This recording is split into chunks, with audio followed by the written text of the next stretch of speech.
The grand chamber of galactic affairs was supposed to be a place of reason, deliberation, and interstellar dignity. Instead, it echoed with something dangerously close to an alien version of a temper tantrum. High Commander Zygel's crystalline appendages shimmered a deep violet, a hue normally reserved for extreme bureaucratic anxiety. "You want to do what now?" Zygel asked, voice warbling like an overloaded translator corps. Supreme Overlord Vacher, draped in ceremonial silk chitin robes and flanked by lesser mandibles of state, clicked irritably. "I said we are declaring war on the humans. They've refused our very reasonable demand to surrender their outer colonies. The glorious synarchy cannot stand for such insolence." Zygel's bioluminescent shell pulsed a worried shade of purple. "With utmost respect, Supreme Overlord, have you actually read any of our intelligence reports on them?" Vacher dismissed the question with a lazy wave of one tentacle. "They're a pre-FTL civilization that only reached space in the last century. Their military is laughable. This will be a formality. They split the atom to make a bomb." Zygel interrupted, violating at least 6 etiquette codes and risking spontaneous disciplinary demotion. Before they mastered clean fusion, before reliable solar infrastructure, before visiting their own moon, they prioritized explosions. Vacher paused, his compound eyes narrowing slightly. Many species discover nuclear fission eventually, not while still riding around in combustion engine carts and throwing lead pellets at each other. Zygel snapped. They discovered the fundamental forces of the universe and thought, you know what would be great? A city vaporizer. Then they built enough to destroy their own planet multiple times, just in case. That gave Vacher a moment of pause. "And then they went to the moon," Zygel continued, voice rising in the interstellar equivalent of a shriek, using computers less powerful than our food dispensers. "They strapped themselves to explosive fuel tubes and hoped for the best." Vacher clicked his mandibles, the synarchy's universal signal for mild alarm. "Surely they've calmed since." "They haven't. Their entertainment is full of alien invasion stories where they win. In one simulation called Independence Day, they defeat a technologically superior species by uploading a computer virus. That's not even how data propagation works. They don't care." Zygel activated a holographic display. "They believe it anyway. They think like this all the time. Their most-watched sport involves slamming into each other at high speeds, and it regularly causes brain damage. They call it fun. They eat poison for entertainment. They bite into spicy fruits designed by evolution to cause pain. They jump out of aircraft for recreation." Vacher's pale blue hue was fading to an unhealthy white-gray. "Do they not understand basic safety protocols?" "Oh, they understand," Zygel said grimly. "They just don't care. Their motto seems to be, let's see what happens. But our shields, they still use projectile weapons. They've just refined them to the point they can obliterate our standard armor." Vacher, who had never even heard the term eggshell comparison before that day, suddenly felt a powerful kinship with the metaphor. "They eat unfertilized embryos of other species with toast," Zygel added, staring into the distance as if reliving a memory no crystalline being should have to endure. Vacher's posture wilted. "Maybe we should reconsider our position." They responded to our surrender demand with, and I quote, "Come and take it." It's a reference to a historical battle where a few hundred of them held off thousands, lost, and still celebrate it as a point of pride. They made it their national slogan. Zygel's whole frame buzzed with crystalline intensity. They invented a sport called hockey, which is ritualized combat on ice. They drink rotting grain juice and call it vodka. And yes, Supreme Overlord, they're still going. Vacher staggered slightly, but diplomacy? They have an agreement called the Geneva Convention. Their response to it is, and I quote, more like a suggestion. They treat laws of war like optional tips on a recipe blog. They've weaponized math, Vocker. They use it to crash economies. Zygel's displays lit up with more files.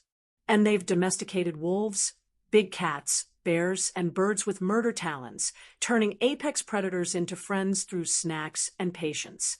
There was a long silence. We attacked a species that thinks explosions are pretty, Zygel concluded. Their method of technological advancement is what they call trial and error, which translates roughly to keep doing it wrong until it works or explodes. I'm going to run now, Vocker whispered. Excellent choice, Supreme Overlord. I'll prepare our formal withdrawal. Perhaps we can send a gift basket. I hear they enjoy fermented grape juice. And those pain fruits. Vocker nodded rapidly, already halfway out the chamber. Zygel returned to the intelligence reports. One new update caught there. The humans had taken the withdrawal as a challenge and doubled their military research funding. Zygel sighed and updated the ever-growing document titled, Why We Don't Fight Humans, Addendum 42, Declaration of Oops. The chamber lights dimmed to a somber teal as High Commander Zygel reviewed the updated human intelligence files. Across his crystalline form, pulses of nervous light flickered, each color a spectral warning signal to the few analysts who dared remain in the room. There had been a time, not long ago, when the Synarchy believed humans were little more than a feral curiosity. Now the folder labeled Human Threat Matrix had outgrown its allocated memory sector and was being archived in its own quantum vault. Zygel gestured at a hovering terminal. Show me the recent highlights. A holographic feed shimmered into focus. First up, football, a brutal human sport involving highly trained, fully armored individuals slamming into each other for territorial gains. A particularly violent impact replayed on loop, complete with crowd cheers and celebratory music. This is their recreational warfare, the analyst muttered. They call it a sport. Next came footage of a cooking show. The host enthusiastically chopped habanero peppers with bare hands and proceeded to eat them, smiling. They ingest pain-causing chemicals for flavor, the analyst added. They cultivate them, trade them. Zygel blinked. Why? Pleasure. Bragging rights. Humans. The feed transitioned to footage of humans jumping out of airplanes, climbing vertical cliffs with nothing but chalk and optimism, swimming with apex predators, and engaging in something called extreme ironing, which involved pressing shirts atop mountains, glaciers, and flying aircraft. Zygel shut the display off with a wave. Is every one of their hobbies some form of accidental death trial? Not always. Sometimes they knit, the analyst said, but then they turn that into competitive speed events. The room trembled slightly as Zygel exhaled, a rare action for a crystalline being, but one that he had found oddly therapeutic since taking over the human desk. And what of their culinary culture? Zygel asked. The analyst grimaced. They rot grain and drink it. They press fruits until they ferment. They named one variant vodka, which is strong enough to serve as industrial solvent. They use it recreationally, enthusiastically. Zygel pulled up the behavioral subfile. They use sarcasm as a primary form of communication, jokes as diplomacy, memes as cultural warfare. Correct, the analyst confirmed. They once destabilized an alien trading cartel by turning its leader into a meme. Within days, the economic alliance collapsed under the pressure of constant ridicule, and they responded to our surrender demand with "come and take it." Historical reference. Their version of bravado, the analyst added helpfully. The quote originated from a battle they lost. They commemorate it anyway. Zygel tapped his forehead with a vibrating claw. They take pride in losing. They take pride in fighting, regardless of the outcome. Losing with style is a recognized cultural victory. And their arts. Zygle asked warily, obsessed with stories where they defeat superior foes. The analyst replied, it's their default narrative. They create enemies vastly more advanced than themselves, machines, gods, intergalactic empires, and then imagine themselves victorious through grit, luck, or friendship. Do they believe this? They act like they do.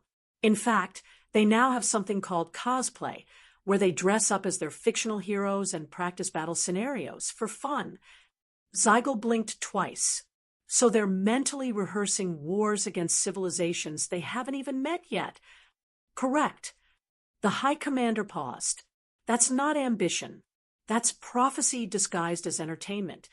And don't forget, the analyst said with a dry tone, they once created an entire franchise centered around defeating aliens by uploading a computer virus. Total nonsense scientifically, but they celebrate it as one of their finest fictional victories. Zygle's crystals dimmed into a hue known to translators as existential dread purple. The virus didn't even match file formats, he muttered. Nope, the analyst said, but they cheered anyway. Zygle looked up slowly. Do they know how reckless they are? Oh, yes. They even have a phrase for it. Hold my beer. It's a cultural signal that someone is about to do something that is dangerous, possibly stupid, but potentially revolutionary. And that's how they invented faster-than-light travel. The analyst nodded grimly. They were trying to prove someone wrong on the internet, accidentally tore open a hole in space-time. Of course they did, Zygle muttered. He reached over to grab his emergency bottle of Earth-made vodka. His claws clinked against the glass like a death knell for logic. One long sip later, he asked, what about diplomacy? They do try, the analyst offered, but they tend to insult each other mid-negotiation as a show of affection. Affection? Yes. The more sarcastic the banter, the stronger the bond. It's difficult to explain to other species. Zygle buried his face in a document labeled Cultural Paradoxes. Humanity. There were over 700 contradictory behaviors listed, and that was just the section on greetings. They tamed wolves into house guardians, turned them into status symbols, and now treat them like children. Zygle said quietly, they weaponized love. Yes, sir. Zygle shut off the terminal, leaned back, and stared into the distance where Earth spun quietly in space, oblivious to the panic it caused the rest of the galaxy. They're going to take over, he whispered.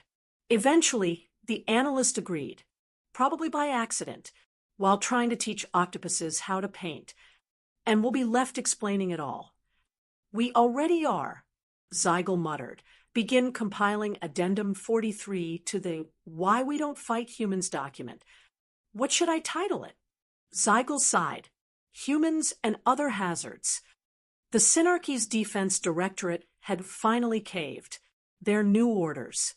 Examine every facet of human military capability, especially their use of primitive kinetic weaponry. What they discovered would haunt several analysts into early metamorphosis. High Commander Zygle stood in the center of the Synarchy's ballistic research lab, his crystalline frame pulsing in low-level dismay. Around him, suspended in glowing orbs of light, floated slow-motion footage of Earth's weapons in action, bullets, cannons, railguns, missiles.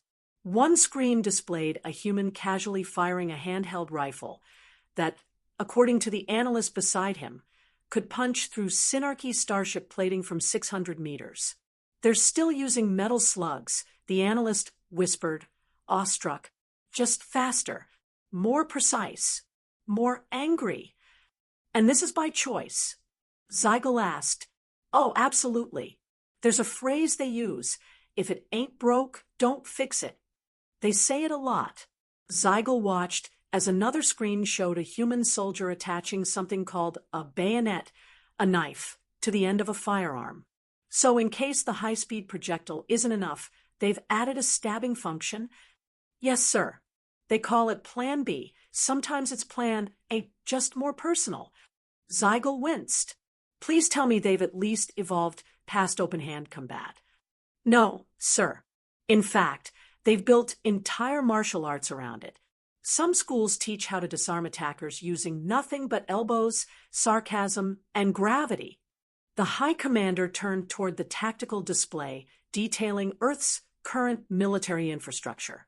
Their primary battle tanks weigh more than our scout ships, he noted, and their planes, they still use combustion engines. They've upgraded them, added afterburners. They go faster by setting more things on fire. Zygle made a noise that might have been a stifled sob if crystalline beings had tear ducts. Why are they like this? They describe their philosophy as go big or go extinct. Also, YOLO, which apparently means you only live once, usually said right before doing something extremely ill-advised. A hologram flickered to life, showing historical footage of the Cold War.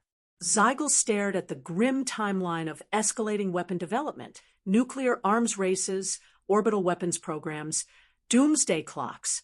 They had the power to wipe themselves out and still decided to keep making more bombs. The analyst nodded, just in case the first set wasn't terrifying enough. And these, Zygle pointed at the display labeled Drone Arsenal, are unmanned. Yes, sir. They send machines to do the shooting for them now. Merciful stars. Some of them are solar-powered. The machines, the humans say they can now wage war sustainably. Zygle walked toward a wall-sized hologram of Earth, zoomed in on a battlefield training simulation. And yet, despite all this, they still love close-quarters combat. They practice it recreationally. Boxing, wrestling, mixed martial arts, and something they call boffer LARPing, where they hit each other with foam weapons to simulate fantasy battles. So they've developed both lethal and pretend warfare, just to keep in shape. Yes, sir. Zygle's crystalline structure shimmered dangerously. And diplomacy? Frequently conducted at gunpoint, or over drinks. Sometimes both. There was a long pause. Zygle finally asked, has anyone ever tried disarming them? The analyst's expression dimmed. One species tried. The Moraxi.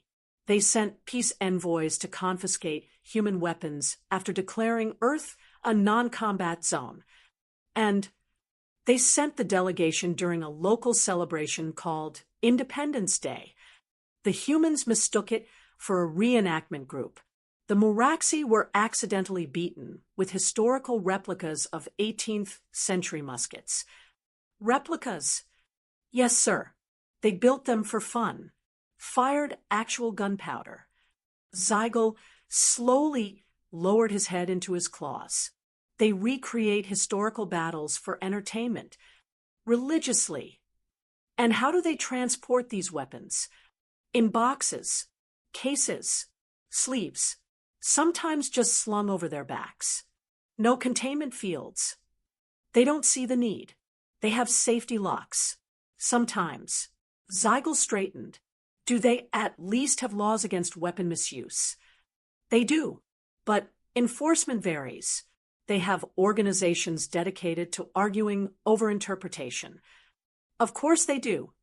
He turned to the final display, which showed a new Earth prototype labeled Orbital Rail Platform, Project Thor.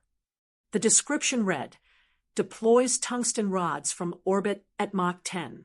No explosives needed, just gravity. They built a death stick with gravity. The analyst nodded slowly. They call it rods from God. They built it because someone said it wasn't practical. Zygle stood motionless for several long seconds. Then, with great care, he updated the interstellar policy document to include Addendum 44, Projectile Diplomacy, Why Pointy Things Still Matter. He tapped a crystal to send a copy directly to Supreme Overlord Vacher's office. It arrived moments later, alongside a human gift basket filled with hot sauce, a vintage rifle replica, and a handwritten note. Don't worry, it's not loaded. Probably. Zygle poured himself another drink of Earth's vodka and whispered, This species is what happens when stubbornness evolves thumbs. High Commander Zygal had dealt with hostile warlords, collapsing wormholes, and a diplomatic summit that accidentally turned into a karaoke competition. But nothing could have prepared him for what the humans sent next, a gift basket. It arrived on a Wednesday.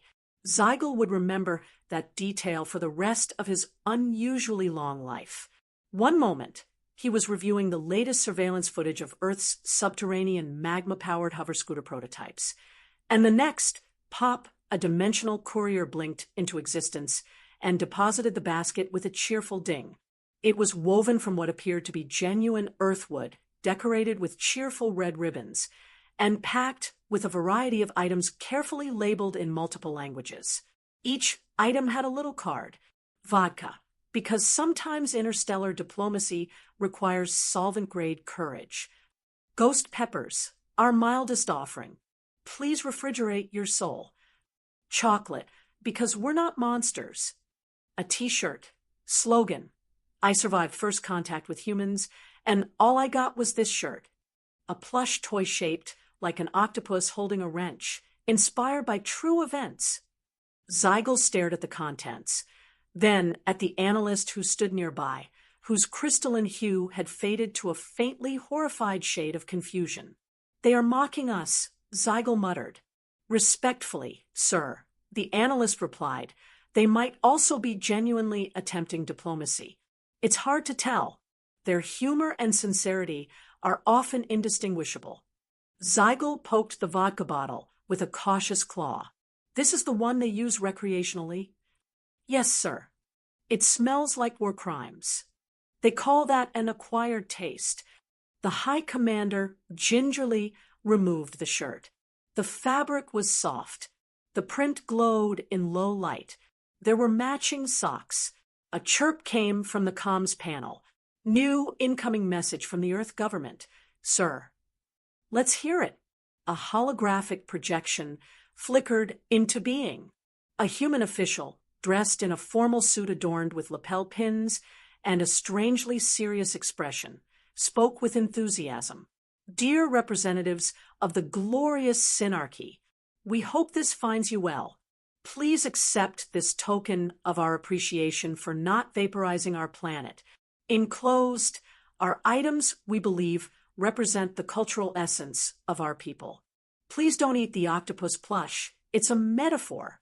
Sincerely, Earth. There was a pause.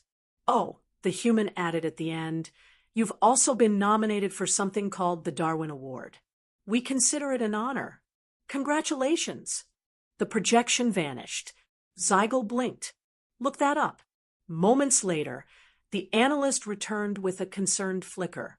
It's an award given posthumously, or semi-posthumously, for individuals who improve the species by removing themselves from the gene pool through spectacular acts of foolishness. Zygal made a strangled static sound. So they are insulting us. Possibly, or possibly complimenting our bravery, or expressing friendship through morbid humor. He buried his face in his hands. Add it to the file under concerning forms of human humor. The analyst hesitated.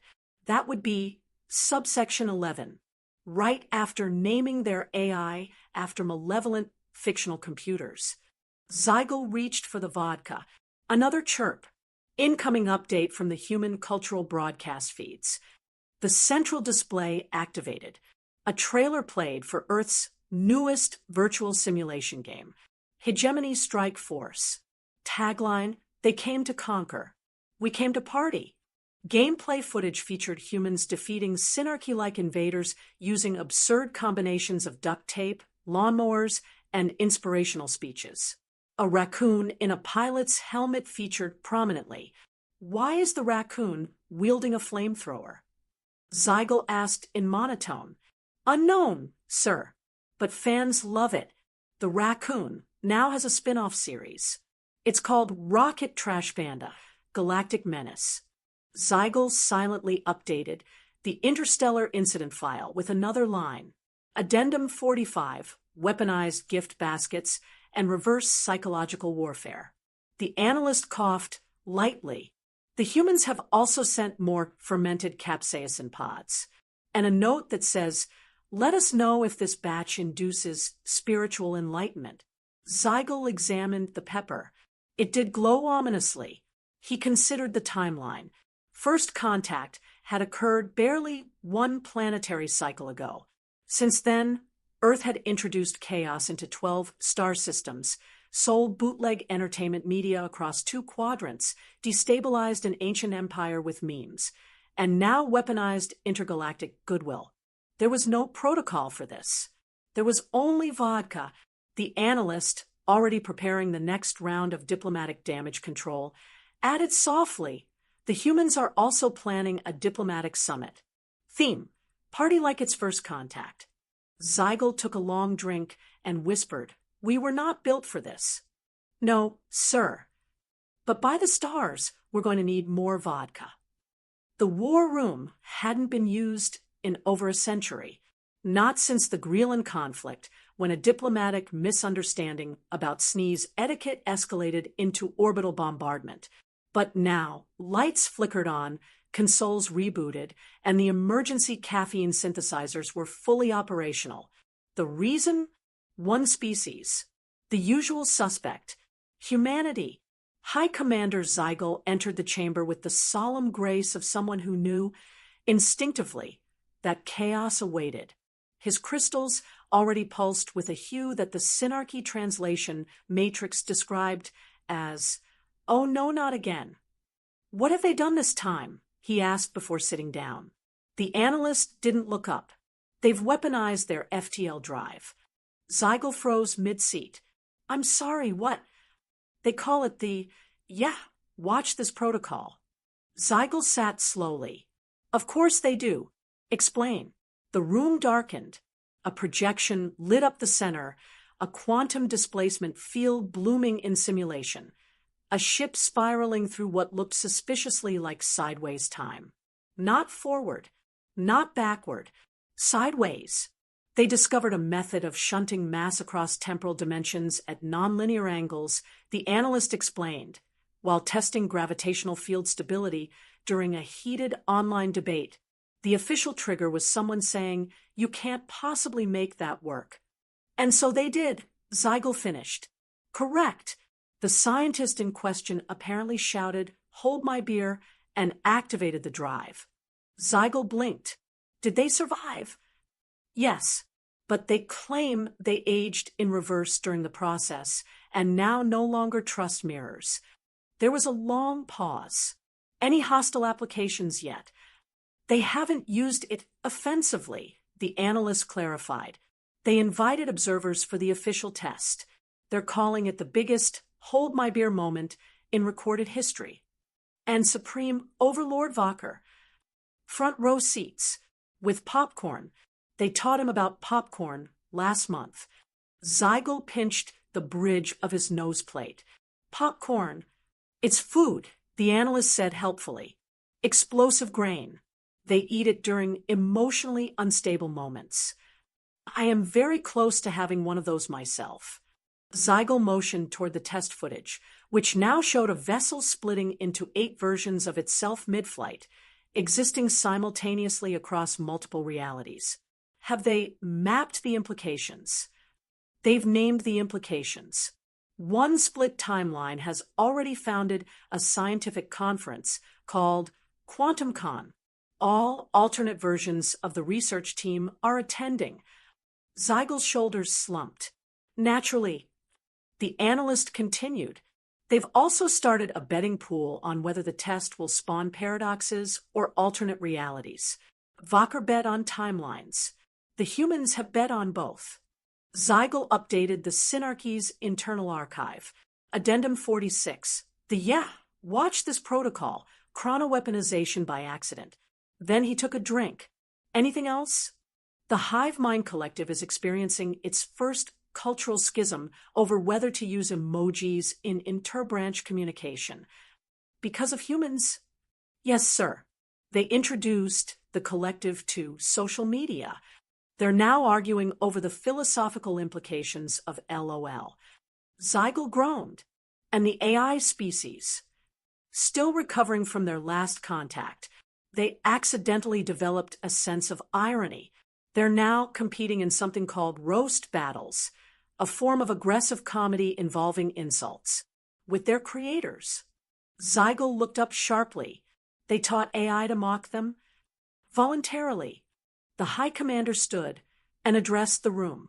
Gentle beings, I am formally initiating the we told you, so contingency plan. A low murmur of concern passed through the chamber. And while we're at it, he added, increase diplomatic vodka reserves by 40%. Recalibrate the emergency sarcasm translators. And someone please reinforce the reality stabilizers. Another analyst raised a crystalline limb. Sir, there's a new gift basket. Zygle didn't flinch. Contents: a second bottle of vodka, a small t-shirt reading, I broke causality, and all I got was this shirt, and a bottle labeled, do not open unless you enjoy paradoxes. Zygle stared at the box. Add it to the diplomatic hazards shelf, next to the Racoon plushie and the flamethrower manual. Yes, sir. The command chamber pulsed with quiet dread as the implications of humanity's latest accident settled in. Begin drafting Addendum 47, Zygle ordered. Title it Temporal Shenanigans and Other Earthly Joys. He paused. And tell Vacher to stop placing bets with alternate versions of himself. That's how this started. Yes, sir. But he's winning. Zygle downed another shot. Of course he is. Somewhere in the fabric of reality, or perhaps wrapped around it like a confused burrito, Earth's greatest scientific minds had come to a groundbreaking conclusion. If timelines were already broken, they might as well host a pizza party. High Commander Zygle stood outside the shimmering threshold of the multiversal conference dome, currently existing in 14 concurrent states of matter. He had braved spatial knots, recursive gravity, an ascension escalator that only moved in existential metaphors. He was not, however, prepared for what he saw inside. In the center of the dome floated 7 identical versions of the same human scientist, Dr. Tilda Moresby, each wearing a different lab coat color-coded by timeline. They were arguing with themselves over whether paradoxes should be toasted, folded, or dipped in marinara. This is QuantumCon. Zygle asked, his voice flattened by disbelief. Yes, sir, replied his analyst, whose crystalline structure had stabilized into the shade of caffeinated horror. Each version of Dr. Moresby insists they're the original, and they all claim to have invented this event, retroactively. Around the perimeter, galactic representatives cautiously mingled with alternates of themselves. A version of Supreme Overlord Vacher was enthusiastically handing out holographic invitations to a subpanel titled Temporal Loopholes and Recreational Chaos. A buffet table shimmered between temporal probabilities, stacked with pizzas labeled Future Pepperoni, Chrono Pineapple, and Time Anchovy Forbidden. One pizza box had a warning, may or may not already have been eaten. Zygle rubbed his ocular lenses. Explain to me why they thought pizza would solve the administrative catastrophe of cross-temporal government. The analyst flipped a data pad. According to the humans, and I quote, everyone loves pizza, and nobody argues over toppings in good company. Zygle watched as 2 timelines of the hive mind collective debated emoji usage via dance-off. Behind them, a sentient AI named Claude delivered a quantum punchline so advanced it collapsed a nearby logic gate into an interpretive limerick. And that, Zygle asked, pointing at a holographic display showing Vacher and 4 of his alternates betting on whether paradoxes would produce dough-based singularities. They've merged the betting pool with a baking competition. The analysts sighed. It's now called Bake to the Future. The winner gets a causality-proof oven. Zygle turned to leave, only to find himself face-to-face with himself. Oh, Zygle too said, didn't think I'd bump into me this soon. "Why are you holding a pizza with a warning label?" Zygle Prime asked. Zygle, too shrugged. Felt like something we'd do. Before Zygle could protest, another Zygle entered wearing a t-shirt that read, "I hosted the Timeline Pizza Summit, and all I got was infinite paperwork." Zygle Prime groaned and pointed at the shirt. That wasn't even supposed to exist yet. "Tell that to marketing," said Shirt Zygle. "We sold 10,000 before the summit even began." In all timelines, Zygle collapsed into a chair that conveniently existed for moments of existential fatigue. Do humans ever stop? No, all three Zygles answered in unison. Moments later, a human in turn named Kenzie wheeled over a cart full of color-changing beverages and an interactive pasta bar. "Hi, would any version of you like to try our multiversal lasagna? It shifts flavors depending on how you feel about destiny." Zygle Prime raised a hand weakly. "Just give me one that tastes like surrender." "Got it." Kenzie grinned. "That's garlic, basil, and a light touch of inevitability." Nearby, a new hologram emerged. The humans had drafted a unified multiversal charter of temporal responsibility. It included the following clauses: no pranking yourself across timelines more than 3 times per cycle. All paradoxes must be reported to the multiversal HR department. Pizza nights shall be held weekly to address unresolved chronotensions. Any AI developing a stand-up routine must be reviewed by at least one sentient jellyfish for safety. Zygle read the charter twice, then a third time, then sighed and uploaded it to the Synarchy archives under Addendum 48, the Pizza Paradox Accord, Diplomatic Solutions Through Edible Distraction. As the lights in the dome shimmered with temporal syncopation, the assembled galactic races did the only thing that made any sort of cosmic sense anymore. They partied. Zygle joined them, if only to make sure no one taught the lasagna to think. There is a saying in galactic diplomacy: beware any species that treats time as optional and meetings as suggestions. It was first uttered by a burned-out Kthari time auditor, moments before he dissolved into a chronological loop trying to reschedule a Human-Earth Alliance summit. High Commander Zygle now understood the sentiment. Across infinite timelines, some existing, some pending, others simply theorized, humanity had done the unthinkable. They had weaponized work-life balance. The temporal logistics center stood at the edge of stable causality, its architecture a blend of logic and sheer rebellion against physics. Inside, it buzzed, not with alarms or sirens, but with the clinking of coffee mugs and the faint sound of lo-fi beats echoing across timelines. The humans called it the Multiversal Productivity Suite. Zygle called it the place where reason dies. He entered cautiously, flanked by 6 of his alternates. They had agreed, after a lengthy, multidimensional vote, to confront the latest human innovation as a collective. A cheerful human in turn greeted them with glowing eyes and a clipboard. "Welcome to Quantum Outlook. Would you like your briefing in linear or recursive format?" Zygle blinked. "What?" "Right, let's do both," she chirped, leading them into a conference room where the windows displayed real-time feeds from other versions of the same meeting. At the head of the table sat Dr. Tilda Moresby, Prime, flanked by 2 alternates of herself, each wearing a different color-coded business blazer. She smiled like someone who had long ago made peace with the idea that reality was just a suggestion. "We've done it," she said. "We've optimized meetings across all known realities. No more time clashes. No more endless scheduling. Just one platform to sync everything. And everyone." The screen behind her shifted to show a slogan: "Quantum Outlook. Be early in every timeline." Zygle stared at the demo. Calendars shimmered.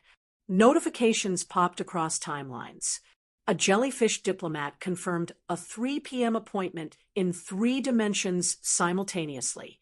One screen labeled Reality 4B flashed a reminder, mandatory team building in the Paradox Lounge. And this is productive? Zygle asked slowly. Dr. Moresby nodded. Extremely. People attend fewer meetings because their alternates already sat through them and took notes. Cross-timeline sync-ups are now brief, precise, and occasionally accompanied by jazz. A crystalline Zygle. 3 raised a limb. And the workload, shared across every version of yourself. Moresby said, you do 1/6 of the work, get full benefits, and have time to enjoy your hobbies across timelines. Zygle Prime narrowed his gaze. And what are you doing with your spare time? She grinned. Salsa dancing and teaching our AI how to meme responsibly. In the corner, an AI assistant hovered, its digital face shifting between a motivational poster and a duck wearing sunglasses. Zygle sighed and turned to his alternates. Does this actually work? Zygle 5, who had already built a side business selling reality-resistant tea cozies, nodded. I've never felt more centered. Zygle 2 added, my blood pressure dropped after 3 timelines decided to nap in sync. Zygle 6 was just eating pizza. I live here now. Before Zygle could comment, a telepathic alert pinged through the room. It was from the Hive Mind Collective. We have adopted multiversal emoji dialects. We are experiencing joy. Zygle blinked. That was an emoji of an octopus with a briefcase inside a vortex. Correct, the AI said. They call it Monday, but make it quantum. Zygle turned to leave, only to be intercepted by himself. Again, this version wore sunglasses and carried a surfboard. Going on break, said Chill Zygle. Waveform surfing. Wanna come? Zygle Prime did not respond. Instead, he returned to his office, locked the door, and began drafting Addendum 49, Quantum Work-Life Chaos, Why You Shouldn't Let Humans Near Calendars. He paused, then added, unless you want to get more done, with less trauma across infinite realities. He sighed, and scheduled a nap across 3 timelines. Zygle wasn't sure whether the floor beneath him was real or just a metaphor. At this point, reality itself had started to feel like one big practical joke, and the humans were giggling somewhere in the background with quantum crayons and a legally ambiguous AI. It began with an alert labeled simply, Anomaly in the Anomalies. Zygle had learned to dread that tone. What does it mean this time? He asked, swirling a cup of what might be coffee, or possibly a weaponized probability. The analyst's crystals dimmed. They've created recursive anomalies. Zygle narrowed his gaze. Define recursive. Their latest experiments in quantum displacement accidentally generated anomalies inside of anomalies. Small, self-contained timelines nested within existing ones. They're calling it. Don't say it, Zygle interrupted. The analyst sighed. The Inception Protocol. Zygle buried his face in his claws. Of course they are. The display behind them flickered, showing a human lab surrounded by glowing orbs, each containing miniature versions of that same lab running independently. Each recursive layer appears to obey its own set of physical laws, the analyst explained. One is powered entirely by interpretive dance. Another has outlawed gravity. One operates on punchlines. Zygle sat slowly. What happened to that one? They invented a joke, so recursive it caused a mass enlightenment event. The lab ascended. They now exist as an abstract meme cluster. And their purpose? Scientific exploration. Zygle groaned. And recreational property development.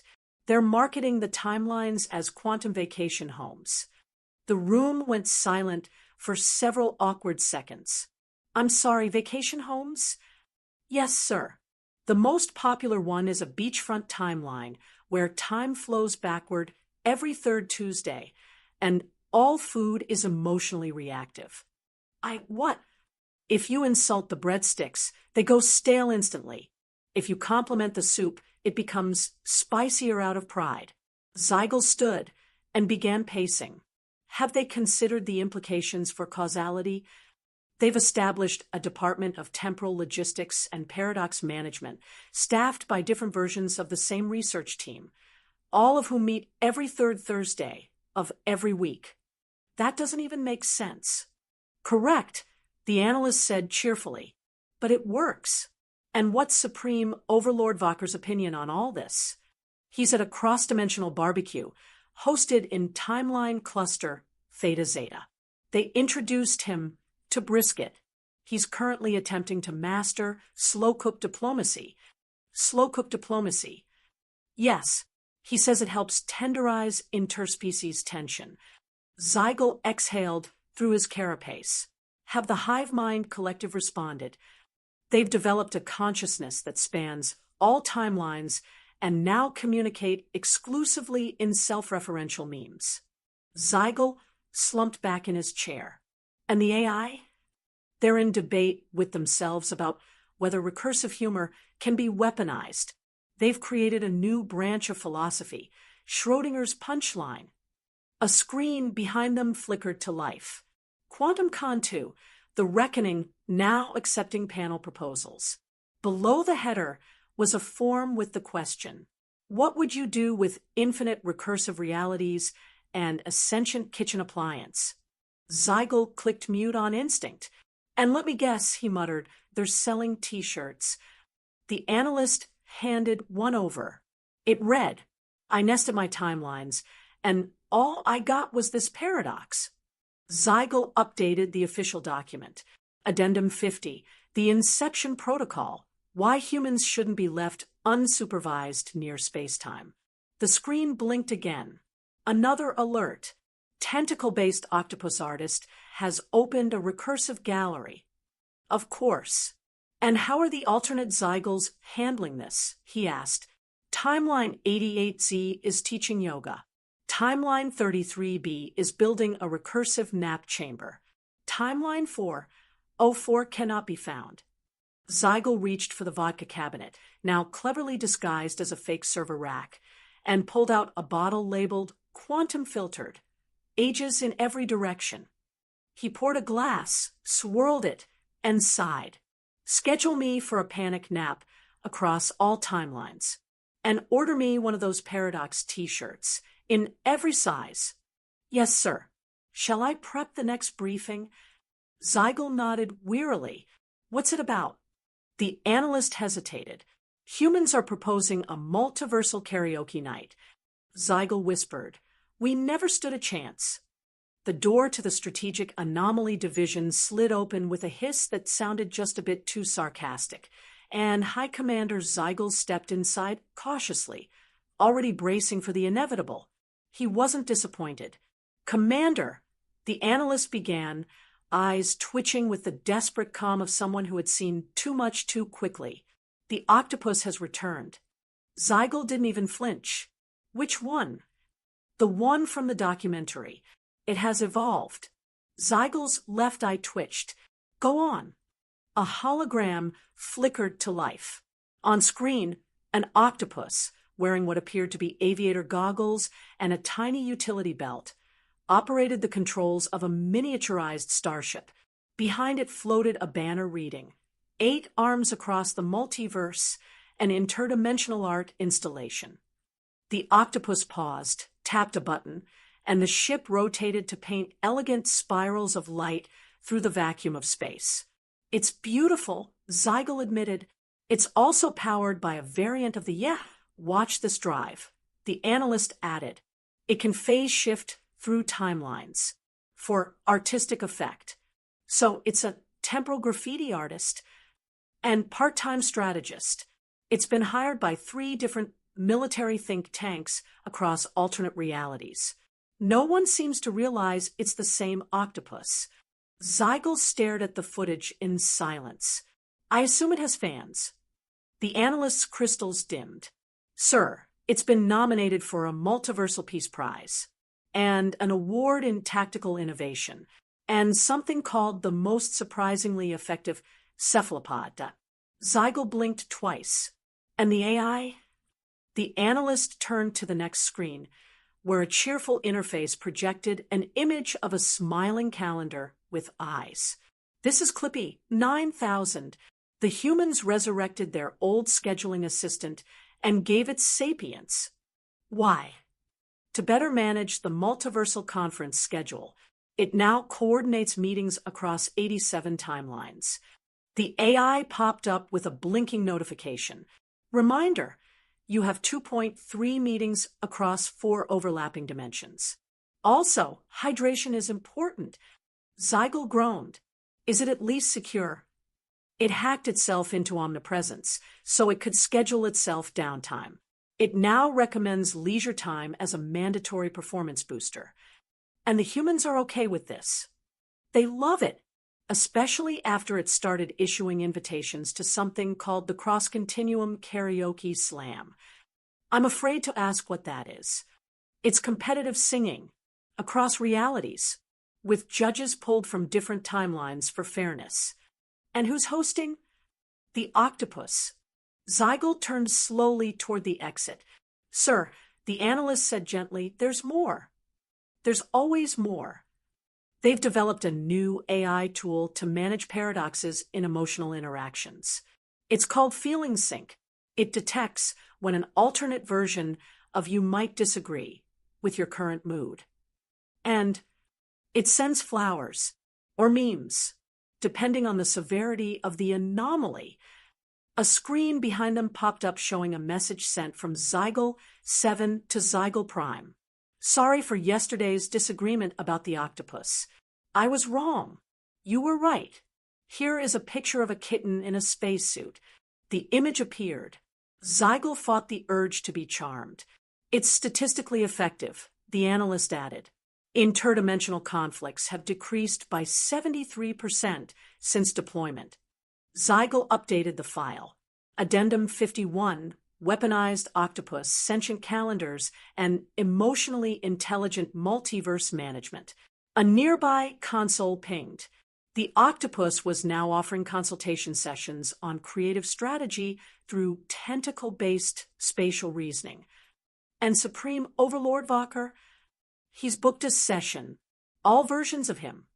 Zygle turned toward the vodka cabinet with the resigned air of a warrior long defeated by bureaucracy, art, and seafood. As he poured himself a drink, a new notification popped up. You have been invited to Karaoke Across Causality, featuring cephalopod freestyle. Zygle stared at it, then clicked accept. Commander Zygle stood at the edge of a floating platform, orbiting what could only be described as the collective afterparty of the multiverse. Beneath his feet, quantum-tempered glass revealed shimmering layers of overlapping realities, some linear, others spiraling, and a few looping endlessly in a cosmic conga line.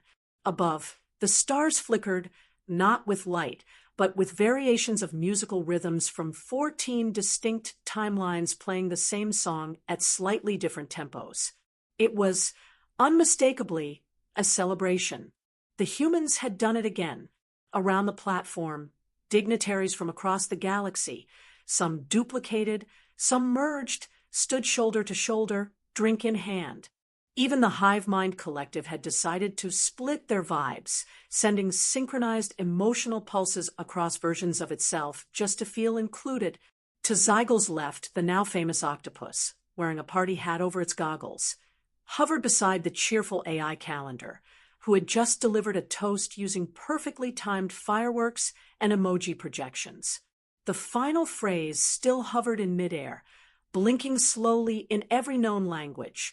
To those who make the impossible inevitable and throw a party afterward. Zygle sipped his drink, vodka infused with multiversal stabilizers, and looked around. It was hard to remember how this had started. A war declaration, an ill-advised demand, a misunderstanding involving football, atomic weaponry, and spicy snacks. Now, the humans had become the unintentional, chaotic anchor of interdimensional unity. Their strategy wasn't conquest or domination. It was presence. Overwhelming, inexplicable, ever-curious presence. They taught jellyfish philosophy, Zygle murmured. They also taught raccoons to operate vending machines across timelines, said the analyst beside him. With intent. Yes, that's the part that worries me.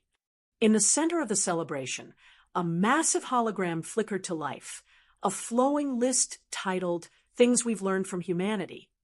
The list updated in real time. Explosions are optional punctuation. If it can be raced, it will be.